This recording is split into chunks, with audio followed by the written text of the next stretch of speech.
앞서 다뤄드렸었던 미국 연준의 금리 인상과 관련해서 환율 시장 동향도 체크를 해봐야겠죠. 오늘 GFM투자연구소의 이진우 소장과 함께합니다.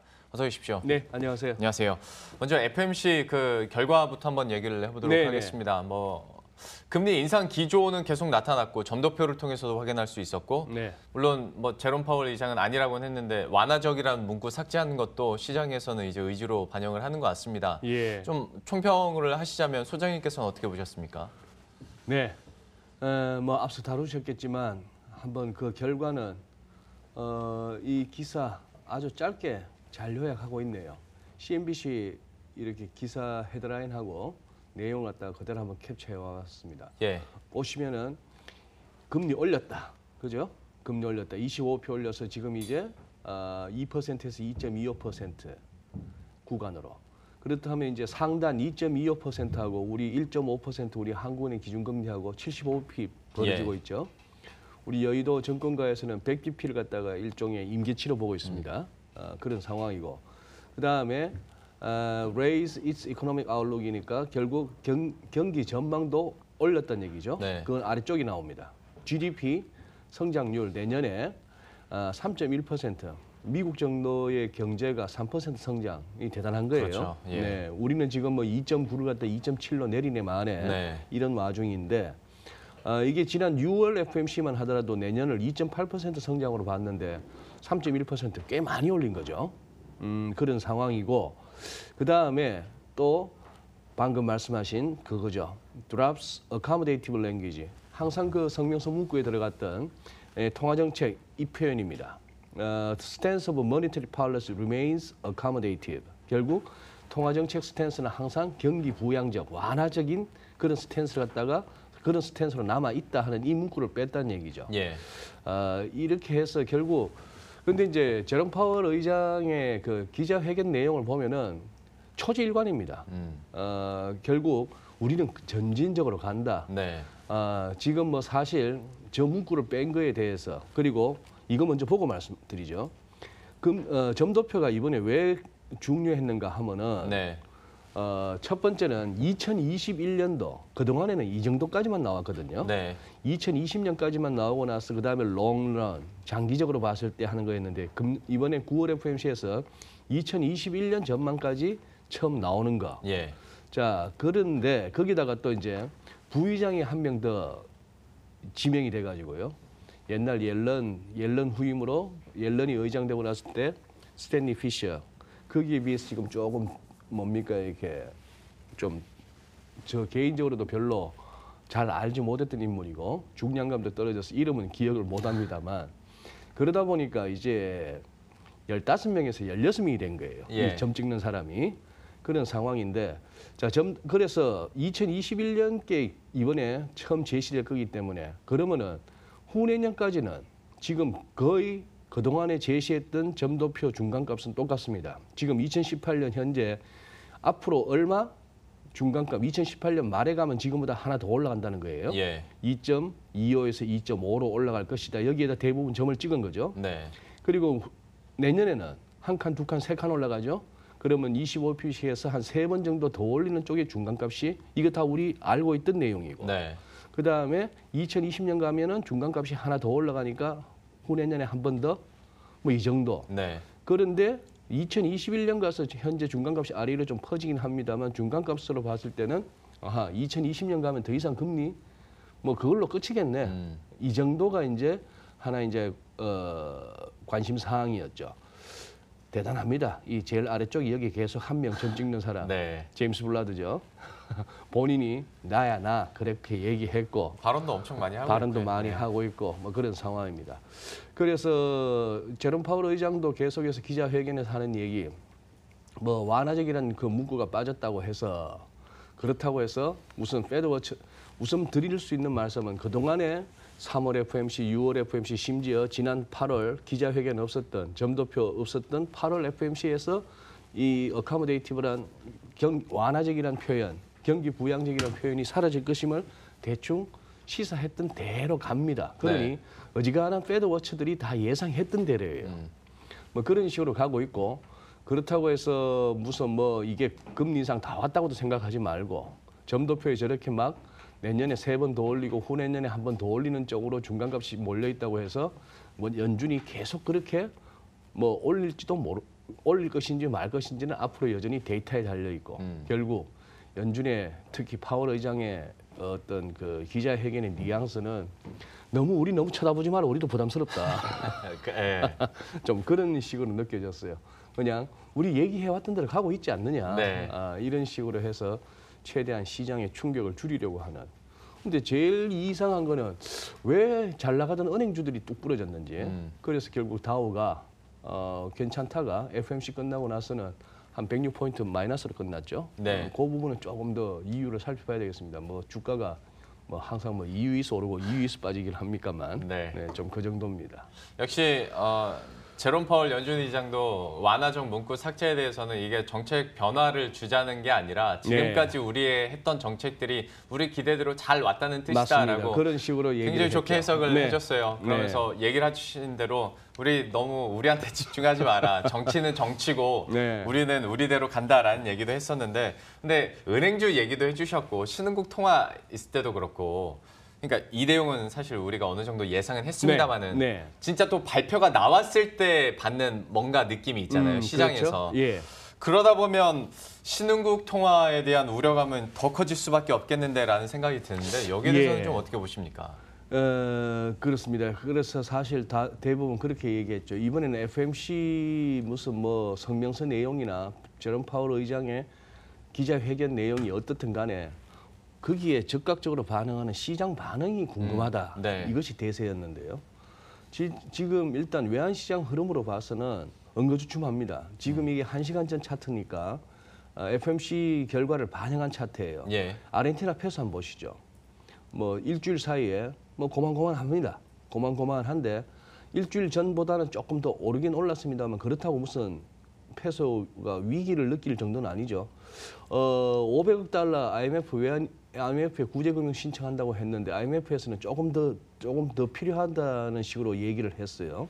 뭐 570억 달러든가 뭐 그런 정도였고 터키도 마찬가지입니다. 지금 뭐 트럼프 대통령이 유엔 총회에 가가지고도 자화자찬하다가 그냥 웃음이 터지는 바람에 네. 그 트럼프 대통령도 재주 있는 사람이에요. 어디든 간에 봉숭아 학당으로 만드는 데는 타고난 재주가 있습니다. 예. 백악관도 봉숭아 학당, 그 거름한 유엔 총회가 봉숭아 학당 되는 뭐 자기도 창피했는지 쎄 웃으면서 나 한번 웃기려고 그랬다 이런 얘기인데 네. 임기응변이라고 해야 될지 굉장히 당황스러웠을 겁니다. 저도 네. 그 화면 뉴스에서 봤는데 약간 얼굴이 그런 표정 처음 봤어요. 그런데 참 리라도 마찬가지입니다. 에르도안 대통령 같은 경우에 뭐 이란도 지금 이 표현 좀 죄송합니다. 방송에 적합하지 않은 표현은 압니다만 다 개기고 있어요. 네. 중국 우리 안 물러서겠다고 무역 전쟁에서 이란 무슨 미국의 제재에 관련해서 로하니 대통령 트럼프 만나기 싫어 뭐 이런 식으로 에르도안 대통령도 우리도 결코 무슨 뭐 미국의 제재에 대해 이런 식인데 자 이렇습니다. 그러니 결국 지금 뭐냐 하면은 시장은 다 예상했던 거에서 큰 쇼크가 없었다는 거예요. 네. 시장이 제일 변동성 커지는 건 뭐죠? 전혀 생각지 못했던 상황일 때 네. 그런 상황이죠. 그래서 뭐 선진국 통화 고만고만하고요. 유로가 제일 궁금했습니다. 유로가 궁금했는데 우선은 옆에 일봉 보시면은 지금 며칠째 1.17대 중후반에서 지금 못 움직이죠. 자, 이 레벨이 뭐냐 하면은 지금 금년 초부터 해서 작년은 뭐였습니까? 유로강 달러 약세로 2017년은 특징 지을 수 있다면 금년은 달러가 강이었죠. 유로 약세였고 예. 그 유로 약세에 지금 한 38.2% 정도 와가지고 지금 여기서 유로 반등이 끝났느냐, 이제 유로가 더 강세, 달러는 약세로 가느냐. 지금 뭐 아마 우리 시청자 여러분께서도 어지간한 무슨 뭐 프로그램이나 아니면 리포트 등등에서 달러 곧 약세로 갈 것 같이, 달러가 곧 무슨 폭망할 것 같은 그런 어떤 뉘앙스를 많이 받으실 텐데 지금 시장은 고민스럽습니다. 이 와중에 진짜 가도 되는가 하는 그런 상황이죠. 우리 NDFC에서도 거의 한 1115원대 중후반 정도 뭐 그렇게 보이는데 결국 뭐냐? 이게 제가 봐서는 제롬 파월 의장의 내공인데요. 다들 그렇게 FOMC 쳐다봤는데 시장이 뭘 할 게 없는 거예요. 네. 그동안에 쭉 차곡차곡 했던 얘기가 이미 다 시사해 왔고 준비해라 해왔고 거기에서 벗어나지 않는 궤도 이탈하지 않는 예. 그런 정도로 해서 지금 이제 뭐 시장이 이런 정도입니다. 지금 그러니 지금 보시면은 결국 1.18을 갖다가 올라서면서 유로가 강으로 가는 달러가 약세로 가느냐 이 부분이 지금 이제 확인이 돼줘야 되는데 지금 FMC 직후에는 지금 시장이 조금 약간 누가 먼저 나를 따르라 하는 선수가 없는 그런 국면입니다. 중간중간에 언지를 해주셨지만 그러다 보니까 네. 앞으로의 달러의 향방에 대해서 애매해졌어요. 시나리오 쓰기도 전망하기도 정말 딱 좋은 골디락스가 된 것 같습니다. 어떻게든 다 맞는 말 같거든요. 맞네요. 골디락스네요. 소장님께서는 그러면 이 가운데서 어떻게 전망하십니까? 예, 뭐 이런저런 뭐 월가나 우리 여의도나 할 것 없이 대체적으로 나오는 얘기들을 해보면은 다들 결국 느끼실 겁니다. 눈은 전부 2020년에 가 있어요. 예. 2020년이 가 있는데 2020년이면은 트럼프 대통령의 첫 번째 임기가 끝나고 네. 한참 미국은 또 대통령 선거 때문에 시끄러울 시기인데 컨센서스는 그거예요. 그때쯤 가면 진짜 끝물 알겠느냐. 그래서 주식하는 분들도 그렇게 얘기합니다. 야 이거 좀 위태위태해 보이고 예. 너무 많이 오른 것 같은데 특히 미국. 그래도 한 1, 2년은 조금 1년 내지 1년 반은 좀 더 가는 거 아니야? 네. 나 요거까지 먹을래 하는 생각하고 예. 그래라 나는 뭐 나갈란다 하는 세력. 다음 주에 아마 뭐 글로벌 스나이프 같은 시간에서 한번 살펴볼 수 있을 것 같은데 자사주 엄청 사고 있어요. 세금 깎아준 돈으로 그런 돈으로 미국 기업들이 사고 있는데 엄청난 규모로 사고 있는데 그 와중에 자기 회사 주식 들고 있는 소위 말하는 회사 내부자들은 열심히 또 팔고 있습니다. 네. 이게 뭐지? 하는 생각이 드는 거예요. 회사는 남는 돈으로 자기네 주식 사고 있고 그 회사에 종사하는 사람들은 뭐 일종의 그런 식으로 해서 팔고 있으니까 그런 국면이죠. 그러면 2020년 바라보고 있는데 진짜 2020년 가서 뭐가 시장이 달라질는지 아니면 한 템포 빨라질는지 아니면 모두가 바라보고 있는 2020년에 오히려 아무 일이 없을는지 다들 뭐 시장 전망 어렵다고 하고 환율 어렵다 합니다만 요즘 아주 크게 들리네요. 아 달러 너무 어려워. 어떻게 생각하면 달러가 아주 강해져야 될 것 같고 그래도 금리 올리는 건 미국밖에 없잖아. 예. 이제 뭐 신흥국들 조금 따라 움직이긴 합니다만 경기도 미국이 제일 좋잖아. 그런데 미국 지금 트럼프 정부의 정책이나 앞으로 재정 나빠질 거 생각하면 달러 저렇게 막 찍어대는데 저 미국채 저 풀려난 거 다 갚을 수 있겠어?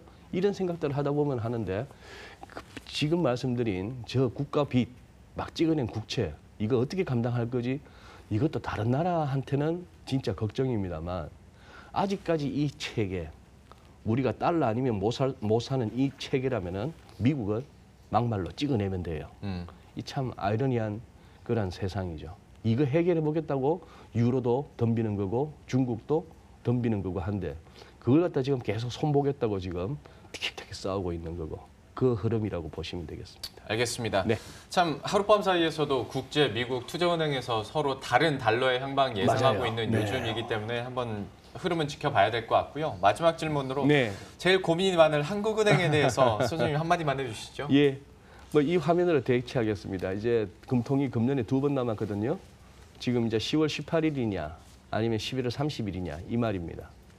지금 이거 보면은 자 이제 이거는 업데이트 되려면 어떻게 되겠죠? 1.75에서 2가 아니고 2에서 2.75죠.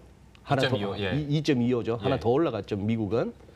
그리고 가계 대출 지금 금년 2분기 말 6월 말 현재 거의 1,500조 원입니다. 이런 상황이니까 이게 이제 부담스러우니까 부동산도 잡으려면. 그런데 문제는 지난번 이당현 총리께서 한 말씀 하는 바람에 10월 달에 금리 올리기가 한국은행으로서는 당장 무슨 생각이 들까요? 옛날에 최경환 부총리 시절 한국은행하고 우리 뭐 기획재정부가 척하면 척이 됐기 때문에 바로 금리 올렸다가 예. 욕 많이 먹었죠. 네. 그래서 아마 11월 30일 정도 아닐까. 그래도 금년에 한 번 정도는 올려야 되지 않을까. 뭐 그런 생각입니다. 독립성도 신경은 쓰긴 써야 네. 되겠고 금리 격차도 신경 써야 될 텐데 그 시기가 언제일지 이제 딱 2번의 기회밖에 안 남았기 때문에 언제든지도 한번 보도록 하겠습니다. 네. 지금까지 GFN 투자연구소의 이진우 소장과 함께 환율시장 함께 체크해봤습니다. 고맙습니다. 예, 감사합니다.